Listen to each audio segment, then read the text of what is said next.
যে কি পরিমাণ ভোগান্তি হচ্ছে।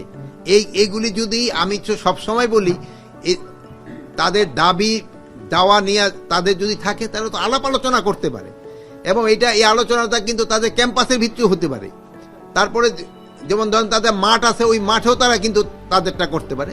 কিন্তু জনগণকে দুর্ভোগ করে, মানে রাস্তাঘাট ব্লক করে, এটা কিন্তু জনগণ যে কীরকম একটা ইসের ভিতরে পড়ে, এটা তো আপনারা নিজেরা রিয়েলাইজ করেন। এই ব্যাপারে আমি আপনাদেরও কিন্তু সাহায্য সহযোগিতা চাই। আপনারাও কিন্তু এই জিনিসটা তাদের বলা দরকার যে ভাই তোমরা এই রেল ব্লক করো না, এই মেইন রাস্তা ব্লক করো না, তোমরা আছো, তোমরা কলেজের সামনে দাঁড়াও, তোমরা তোমাদের সমস্যা কথাগুলি বলো। আপনারা এটা বলেন যে এই যে জন দুর্ভোগ হচ্ছে, এটা থেকে পরিত্রাণের উপায় তারা এই রেল লাইন ছেড়ে দিয়ে তারা তাদের ক্যাম্পাসে গিয়া যত ধরনের তাদের দাবি দেওয়া আছে তারা তাদের কর্তৃপক্ষের কাছে পেশ করুক, তাদের কর্তৃপক্ষের কাছে তারা গিয়া পেশ করুক, এবং এই জনগণের যেন দুর্ভোগ না দেয়।